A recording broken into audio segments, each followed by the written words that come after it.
Yeah, so but even like a Newtonian, it's going to have like a glass eyepiece for visual, for your Barlow lens or something. You just want some glass somewhere in the optical thing, ideally.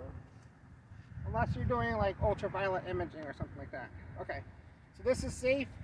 I don't know if you can see. Can you see? Yeah, you can see. Okay. I don't know how it's doing handling the autofocus. Yeah. So capped, capped, capped. We'll filter. All right. So now we can point the telescope any direction we want. Right. So now it's safe to turn this way. See, it's safe. I say it's safe to turn that way now because it's filtered, not when it's unfiltered. Okay. Okay. The next step is to balance it. So show you how that works. All right. You can still see okay. Yeah. Okay. So we're going to undo this clutch.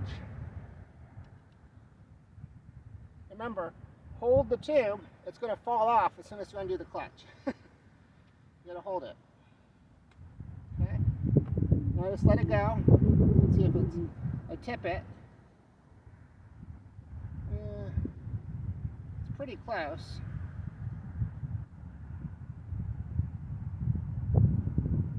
See, it swings back a little bit.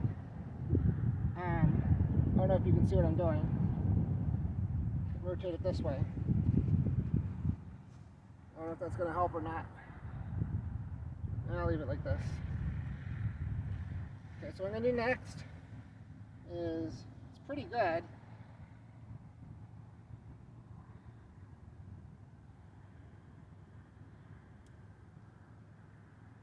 Maybe move it forward a tiny bit. Okay.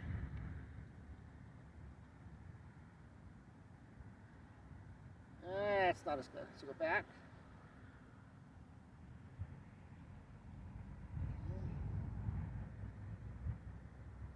That's really good. It's at 70 degrees. It isn't tipping. That's really good. All right. So I'm going to leave it here. Tight. And now I'm going to put it, before I tighten this, I forgot the inclinometer. So I'm going to have to use the bubble level and make sure this is flat. Yeah, close enough. All right. Yeah, because the zero mark isn't necessarily the zero mark. You should actually measure that directly. Okay. Just tighten that. You saw this fell off. Okay.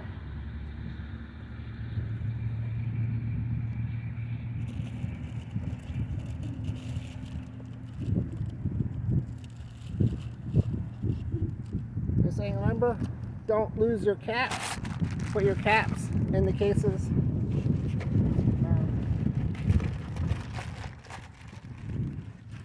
Like this, so you don't lose your spot.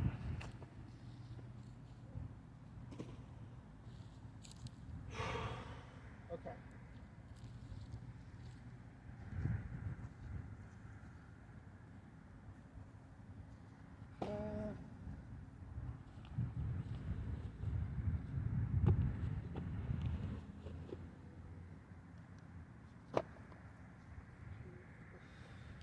Let's get the power supply set up next. So this is just about ready to go. And it actually needs to be pointing north for the initial alignment, which I think is roughly that way. I have to check the compass. We'll put it like here for now. Alright.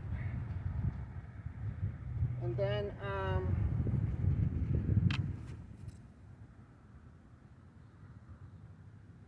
thought that was level.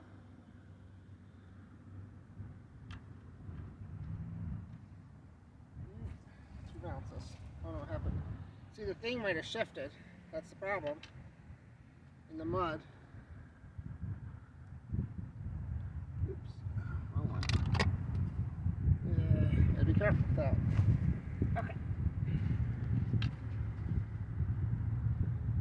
Yeah, so say if the mud's really soft, it's probably a bad idea. Having a good alignment is better than having good seeing conditions. So you might get some bad turbulence on the pavement, but if the mud's affecting the alignment, You don't really get a choice. This is probably a bad idea in retrospect. It's kind of too late now. I don't want to set it off all over again. Okay. Again, I'm hoping you can hear me. Okay.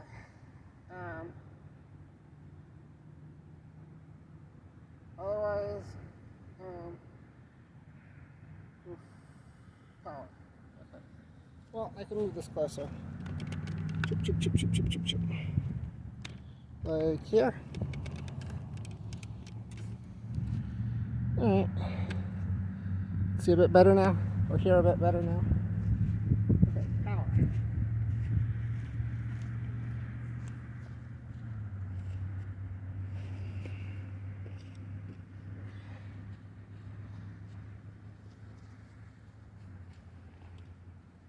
Like after a certain point, your back or knees might start aching. You just want to sit down. You can see now I'm eye level with the telescope. The best way to use it is sitting down. Now, if you're bending over all day, especially when the tripod's low like this, for stability, it's not good for your back. Oh, dang it! I forgot the, no wonder since it's all wobbly. I forgot the tripod spinner. I left it at home. The thing's been in storage all winter. I don't think I've used it since last year. So I'm out of practice. That's why I'm doing the practice now. Yeah, so what we're doing today, I don't think I mentioned, is we're practicing for the lunar occultation of Venus on April 7th. So we're going to do the solar alignment to line on the sun, and then we have to find Venus. And right now, because we're about 1 lunar month away from the occultation, the moon's on the opposite side of the sun.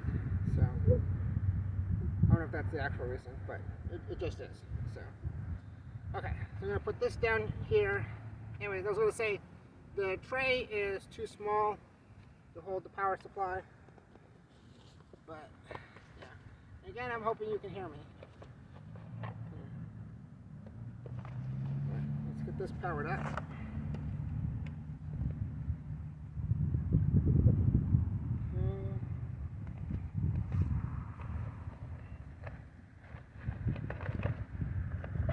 It would be nice if they put like a little audio feedback thing.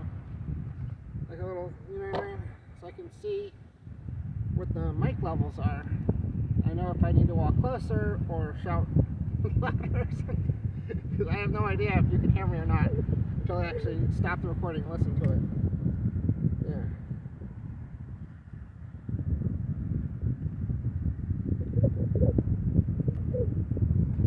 Right, well, we got power. So I'm going to put this in here. Try to find a spot of grass or something. And then I'm going to plug this in. Alright. And then, that's all we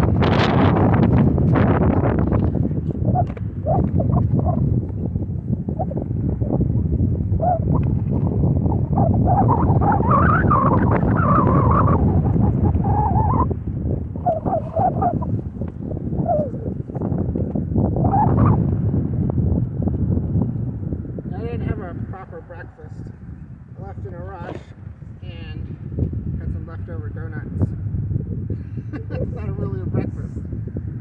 I brought some pineapple syrup I left in the car. Okay, so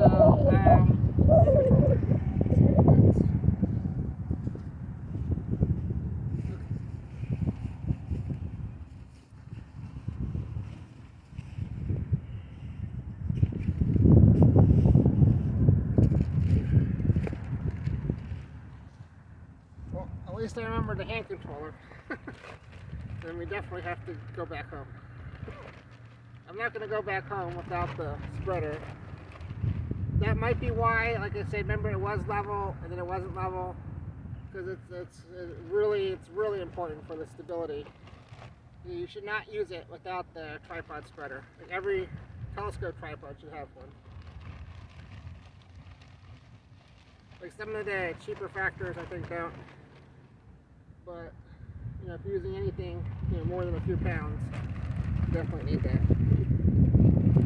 Right, get this on. I don't even know what time it is. probably close to 3 by now.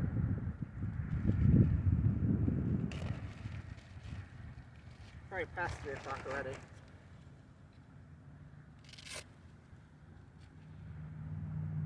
Alright. Eventually Venus will be setting before the sun sets. It's at western elongation right now. This bit closer. You can see the chair. As soon as you sit in the chair, it sinks into the mud too. Yeah, so the mud was a bad idea, especially without the spreader. I didn't realize I didn't have the spreader. If I knew I didn't have the spreader, I would have just done it on the pavement. And this thing usually sits on the spreader. Otherwise, it might slide down or keep sliding down.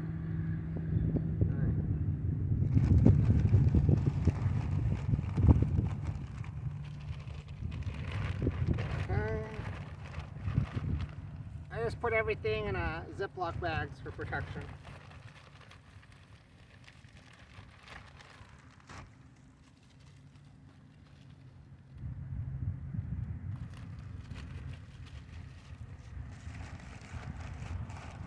That way, if it's all in Ziploc bags, when you have it carrying it around, it's not going to bang into each other, because this thing can get really scratched up, the screen, if you don't put it in a zipper bag to protect the screen. And this is going to keep, yeah, it's nasty, keep sliding down. So I need to get one of those, if they sell a clip-on version, I think it's a bit easier to use. Okay, so it's just going to have to sit down here. See, normally the spreader holds it up.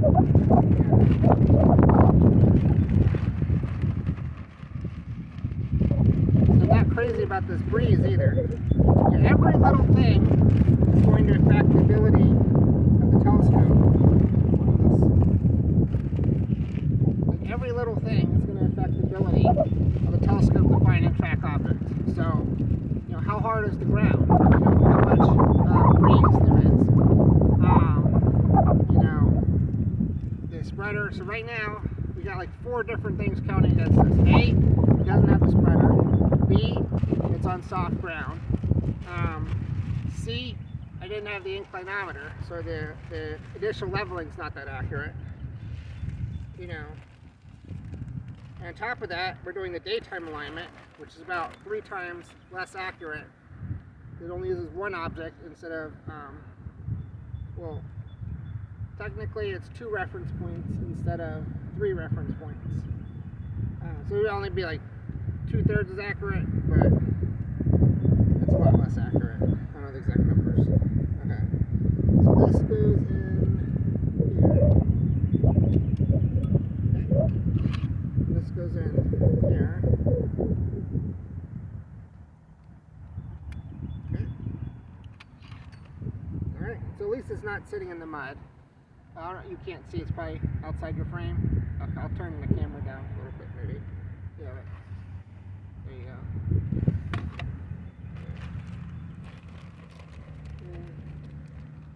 Bus passing by the college campus. Alright. Yeah, look at that. It's all nasty. Okay. I don't really want to put this bag back in. You gotta be really careful with that icky mud. Alright. Yeah, this is nasty. I'm not going to put that back in the telescope bag. Keep it on the ground for now.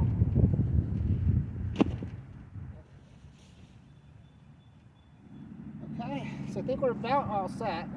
I'm not going to put the remote on. I don't think we need it. We're just practicing. And I think that's everything.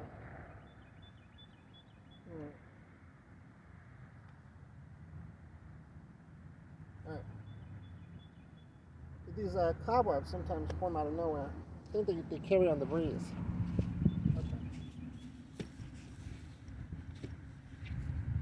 Alright, so we have to do the solar alignment. But first, I'm going to have to stop the video while I set up the camera. So I need the phone to set up the camera. So let's do that real quick. I'm probably running out of time soon. 41 minutes. Okay, stop.